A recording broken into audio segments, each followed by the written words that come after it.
السلام عليكم اخواتي. نتمنى فيديو تاع اليوم يلقاكم بالصحه والراحه. كما راكم تشوفوا هاد اللمعان، شوفوا هاد اللون الاحمر اللامع. اش غادي نقول لكم؟ وصفه تاع اليوم رائعه، ما تروحيش بعيد، ابقي معايا باش تعرفي على جميع خطوات لتحضير هاد المربى. اذا المربى تاع اليوم هو مربى الطماطم. نعرفوا كيما حنايا الطوماطيس هي فاكهه من الفواكه. الوغ مش عارفه لا دوقتوا ديجا الطعم تاع الكونفيتور تاع المربى ولا لا. اش غادي نقول لكم؟ رائع، بنه رائع، القوام تاعه اش غادي نقول لكم؟ يجي ثقيل. وبقوا معايا، ما تروحيش بعيد باش تتعرفي على جميع اسرار باش تحافظي على هذا المربى دون مواد حافظه، وكيفاش تحصلي على هذاك القوام وهذاك اللون اللامع. اذا خصوصا اذا كنتي مبتدئه، اول حاجه جبت هنايا الطوماطيس تاعي وغسلتها عده مرات، يعني نقيتها مليح مليح حتى من كل الزوائد وكاع نقيتها مليح. ومن بعد يعني كما نعرفوا حنا كاع الخضر لازم نغسلوها مليح. من بعد نصفيها في الصفايه تاعي ونخليهم يقطروا كما كتشوفي.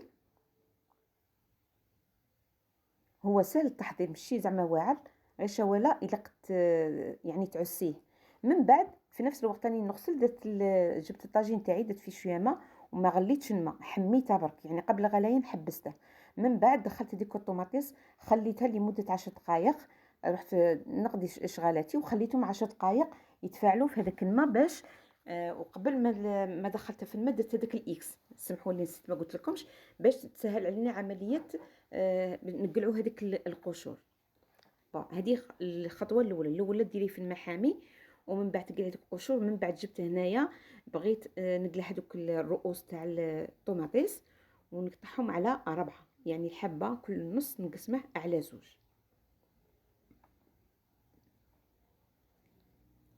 وعلى فكرة أنا من محبين، يعني كل ما تجي الوقت تاع الطوماطيس نبغي ندير هاد المربى تاع الطوماطيس. الوغ كيما راكم تشوفوا هنايا الخطوة الثانية هي أنني نقلع كاع ديك الزريعة.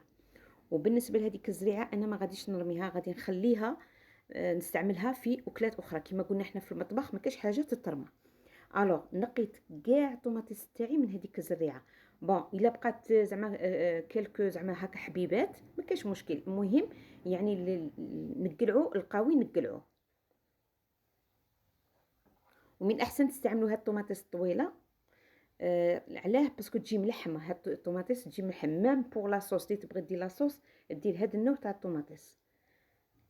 وحنا رانا في الوقت تاع الطوماطيس، كيما نعرفوا حنا في المشتى ما تبقى يعني فرصه باش نحضروا الصلصه تاع الطوماطيس وكاع، لان في المشتى الطوماطيس تجي بصح ما تجيش بنينه كيما زعما هاد تاع الوقت. من بعد تجيبي الخدمي تاعك وتبدي تقطعي على شكل قطع صغيره.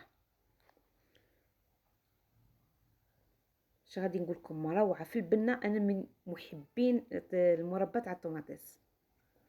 وغادي ابقوا معايا باش نعطيكم السر باش يزيد هدا بنه على بنه. الوغ هنا بعد ما قطعت الطماطم تاعي طوماطيس نجيب الميزان ونوزنها. دونك انا هذيك اللي قطعتها كاع قطع صغيره كاع، من وزنتها اعطتني 700 غرام تاع طوماطيس.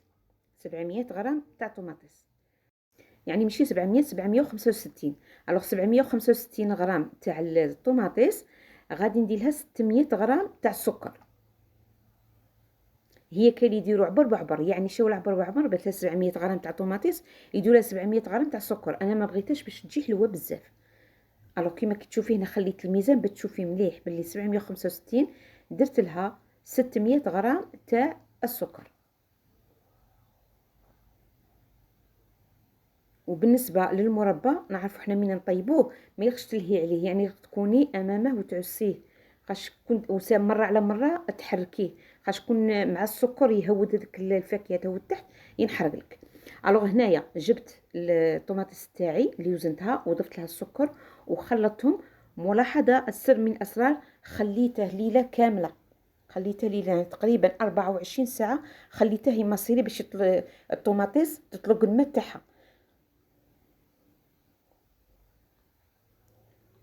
الوغ خلطت مليح هذوك وليت مره على مره نروح نخلط هذاك السكر، يعني نخلطه باش نحاول نذوبه.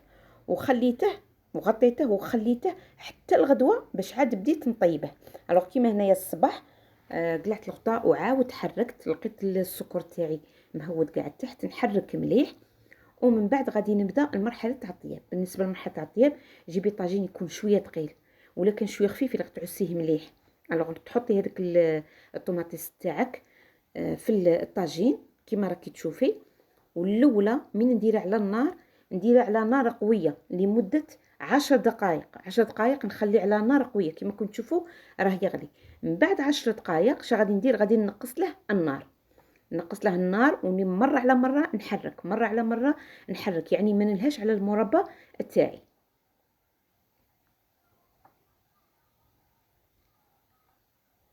اذا هنايا راه يغلي كما راكم تشوفوا.